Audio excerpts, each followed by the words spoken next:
Hello, my name is Cody Clift, and this is my final video assignment. I did my study on the ideas of the individual as it partakes in early American literature.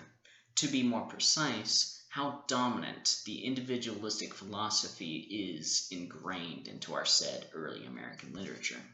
My studies pertain to answering these questions. What are the ideas behind the American individual? And how are these ideas implemented into American literature?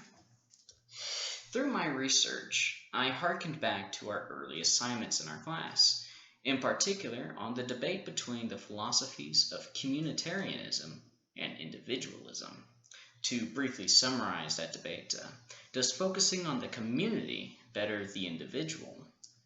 Or does focusing on the individual, yourself, better the community as a result? I should disclaim that in that prompt, I voiced my opinion rather early on that individualism is a superior philosophy. Lucky for me, the more I read into early American literature with these subjects in mind, it seemed to me that those authors would likely be in agreement. But more info on that later. It is through this debate that I found my thesis that there is an innate individualistic bias that is weaved into the works of early American literature, and that it is very likely, or at least partially, responsible for the unique identity that the United States of America has today, a full country of pure individuals. There are a few aspects of the individualism philosophy that I focused on as it related to the text.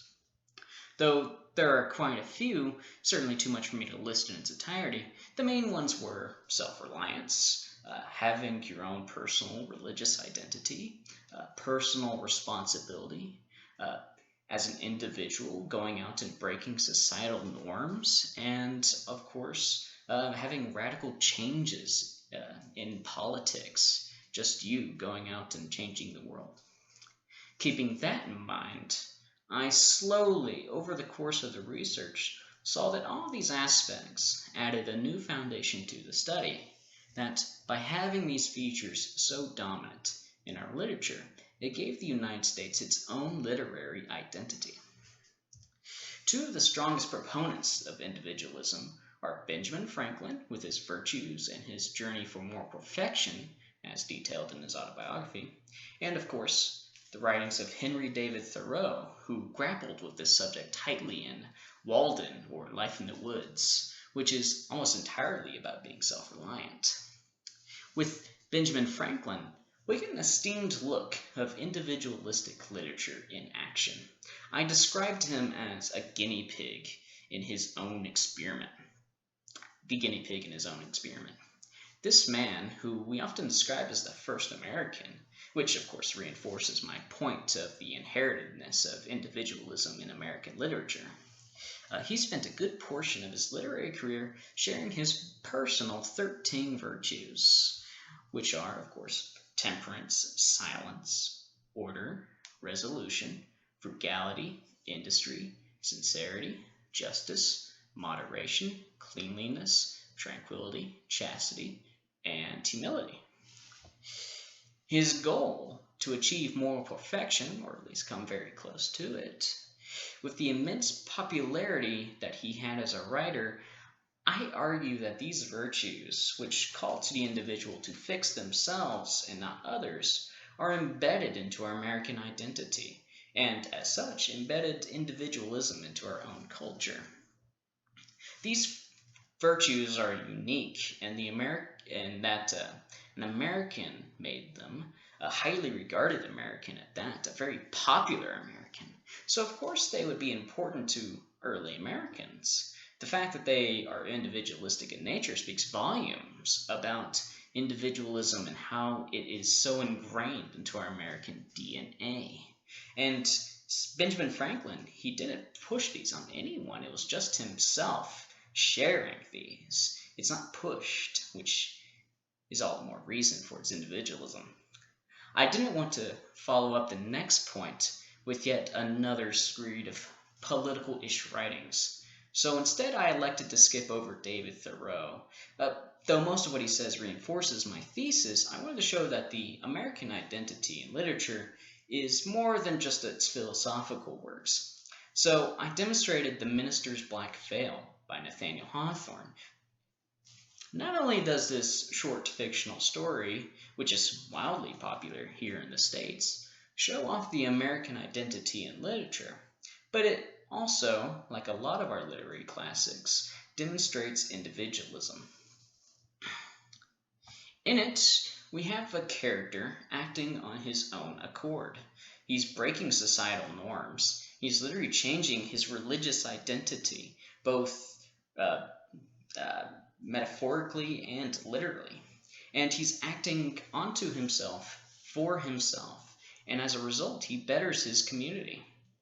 Even on his deathbed, when said community around him is begging him to take the veil off for his own good, he demands that it stays on. As we know, the veil that he wore, which represented a secret sin which we all individually hide from the world, acted as a kind of a catalyst that allowed him to better tend to his community. He took personal responsibility for himself. It shows the old saying of taking care of yourself to better take care of the community. Taking the block from your own eye and then being able to remove the splinter from your neighbor's. Just so we're clear, to reiterate, individualistic philosophy tends to include these ideals: self-reliance, religious identity, personal responsibility, the breaking of societal norms, and the radical changes made in politics, among others.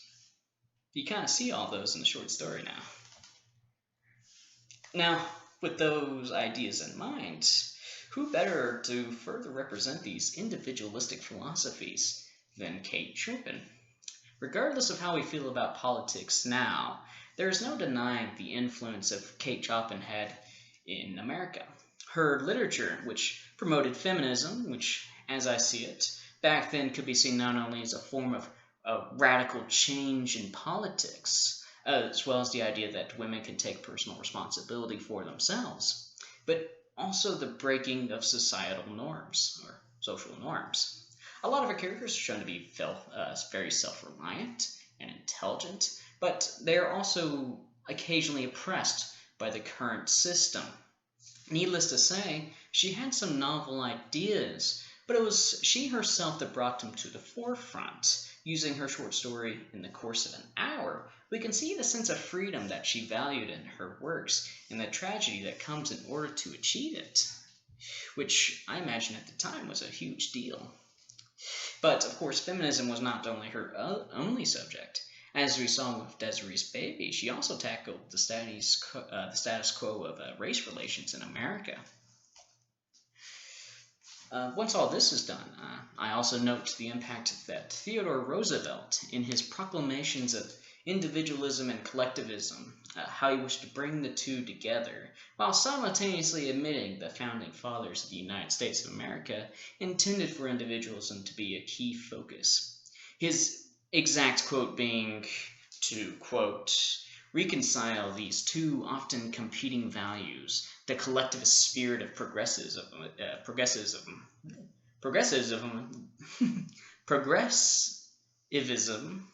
and the individualism of the American founders. He didn't say it that badly. I also note the different genres that the individualistic principles applied to.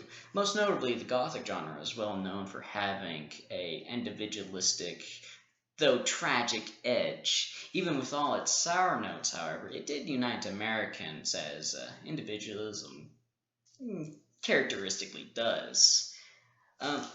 With all that said, in conclusion, America was founded on individualistic principles, and they lend themselves throughout our literature, which gave America its own literary identity, as well as uniting us as a country of individuals. We are not a collective.